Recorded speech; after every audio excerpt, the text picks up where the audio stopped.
Hello students, welcome back to my channel CA वाला भाई accounting academy.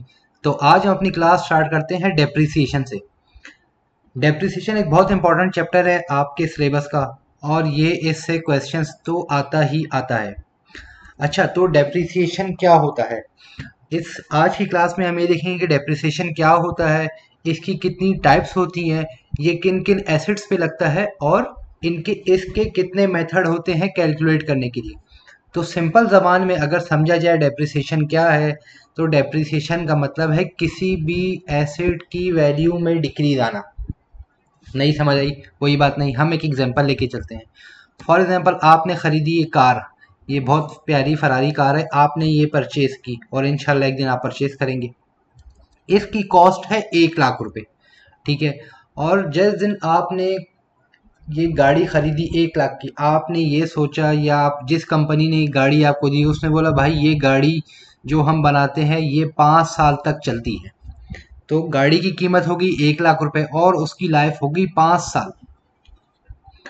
तो reduction in the value of asset every year कितना? अगर आप गाड़ी को 5 साल चलाएं और गाड़ी की कीमत 1 लाख रुपए हो तो हर साल उसकी जो वैल्यू में डिक्रीज आएगा वो कितना आएगा? तो 1 lakh divided by 5 is equal to 20,000।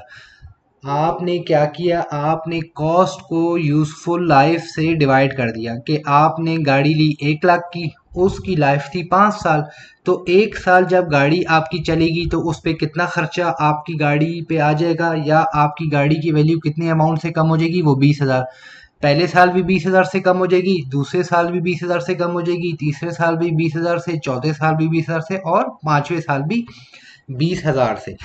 हम इसको एक और तरीके से कह सकते हैं डेप्रिसिएशन को कि allocation of its cost over useful life. मतलब जो एसिड की कॉस्ट है वो आपने यूजफुल लाइफ पे एलोकेट कर दी। मैंने कैसे एलोकेट की? मैंने ऐसे एलोकेट की कि 1 लाख की गाड़ी की कॉस्ट थी और उसकी लाइफ थी 5 साल। तो मैंने 20-20 हज़ार हर 5 साल पे एलोकेट कर दिए। तो जो ये एलोकेशन है इसी को डेप्रिसिएशन कहते हैं। और सिंपल ज़बान में अगर आपको समझ ना आए तो डेप्रिसिएशन है कि किसी भी एसेट की वैल्यू में डिक्रीज आना, तो वो डेप्रिसिएशन है। नेक्स्ट हम चलते हैं। अब हमने देखा कि डेप्रिसिएशन लगता है एसेट पे। अब हमारे पास जो एसेट है वो दो टाइप के होते हैं। हमारे पास एसेट्स, फिक्स एसेट्स भी होते हैं और करंट एसेट्स भी होते हैं। तो क्या आप मुझे बताएं कि डेप्रिसिएशन फिक्स एसेट्स पे भी लगना चाहिए या करंट एसेट्स पे भी लगना चाहिए या दोनों पे लगना चाहिए? ये आपसे क्वेश्चन है। फिक्स एसेट्स जो हमारे होते हैं वो 1 साल से ज़्यादा यूज़ हम करते हैं और करंट एसेट्स हम 1 साल से कम यूज़ करते हैं। देखिए, डेप्रिसिएशन हम उन्हीं एसेट्स पे यूज़ करेंगे जो 1 साल से ज़्यादा यूज़ हो। अगेन मैं रिपीट करता हूँ, डेप्रिसिएशन हम सिर्फ फिक्स एसेट पे लगाएंगे, वो इस वजह से क्योंकि फिक्स एसेट की कॉस्ट 1 साल से ज़्यादा होती है और करंट एसेट की कॉस्ट 1 साल से कम होती है। इसलिए मेरे करंट एसेट्स पे कोई डेप्रिसिएशन नहीं लगेगा। डेप्रिसिएशन सिर्फ फिक्स एसेट्स पे कैलकुलेट होगा। अच्छा, अब यहाँ एक और क्वेश्चन पैदा होता है, फिक्स एसेट्स भी दो टाइप के होते हैं। अच्छा, वो कौन कौन से? चले वो आगे चल के देख लेते हैं। फिक्स एसेट्स जो हमारे होते हैं वो दो टाइप से होते हैं। एक होता है टेंजिबल्स और दूसरे होते हैं इनटेंजिबल्स। अब टेंजिबल्स क्या होते हैं और इनटेंजिबल्स क्या होते हैं ये मैं आपको डिफरेंस बता देता हूँ। फॉर एग्जांपल, आपके पास गाड़ी है, आपके पास बिल्डिंग है, आपके पास ज़मीन है, आपके पास कोई घर है या आपके पास कोई बाइक है, तो ये टेंजिबल है जो आपको फिजिकली नज़र आ सकते हैं। तो जो भी फिजिकल आप देख सकते हैं, उसको टच कर सकते हैं, उसको महसूस कर सकते हैं, वो टेंजिबल एसेट होते हैं। और इनटेंजिबल एसेट्स क्या होते हैं? जो दिखाई ना दे। फॉर एग्जांपल, आपने किसी कंपनी से लाइसेंस लिया, किसी कंपनी से सॉफ्टवेयर लिए, तो आपने किसी कंपनी से विंडोज़ ली, तो ये आपके सारे, आपने किसी कंपनी से पेटेंट्स लिए, तो ये सारे आपके इनटेंजिबल है। ये आपको दिखाई तो नहीं देते मगर इनके फायदे होते हैं।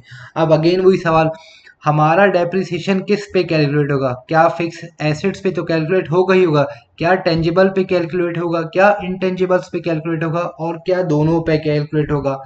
ये सवाल यहाँ पैदा होता है। इसका आंसर है जो हमारा डेप्रिसिएशन है वो सिर्फ टेंजिबल एसेट्स पे क्रिएट होगा या टेंजिबल एसेट्स पे कैलकुलेट होगा। इनटेंजिबल एसेट्स पे तो अमोर्टाइजेशन कैलकुलेट होती है। तो डेप्रिसिएशन की डेफिनेशन से इनटेंजिबल्स तो निकल गया। तो अब जो सिंपल हमारे पास डेप्रिसिएशन आया वो क्या आया? डेप्रिसिएशन कैलकुलेट होता है एसिड पे, एसिड पे भी फिक्स एसिड्स पे, और फिक्स एसिड्स के अंदर भी सिर्फ टेंजिबल्स पे। तो ये आप नोट कर लीजिएगा।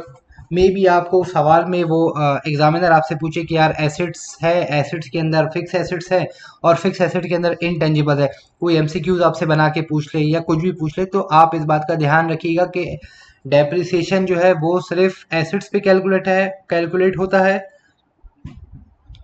और एसिड्स में भी सिर्फ फिक्स एसिड्स पे और टेंजिबल एसिड्स पे। ये था हमारा डेप्रिसिएशन। अब हम देखते हैं कि डेप्रिसिएशन के कौन कौन से मेथड है और आपके पेपर में कौन कौन से मेथड आ सकते हैं।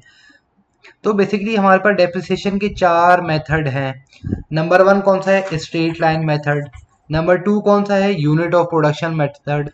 नंबर 3 कौन सा है, डिक्लाइनिंग बैलेंस मेथड। और नंबर 4 है sum of the year digit method.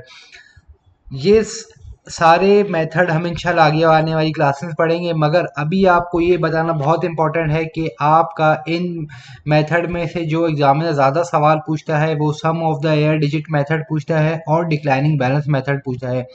Straight line method और यूनिट ऑफ प्रोडक्शन मेथड बहुत ईजी है तो उसके आने की चांसेस कम है, मगर डिक्लाइनिंग मेथड और sum of the year digit method बहुत इंपॉर्टेंट है, तो ये आप लोग नोट कर लीजिएगा। तो आज की क्लास में इतना ही, मिलते हैं अगले क्लास में, तब तक अपना ख्याल रखिएगा, अल्लाह हाफिज़।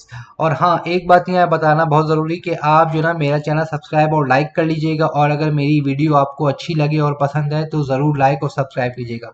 तब तक अपना ख्याल रखिएगा, मिलते हैं अगली क्लास में, अल्लाह हाफिज़।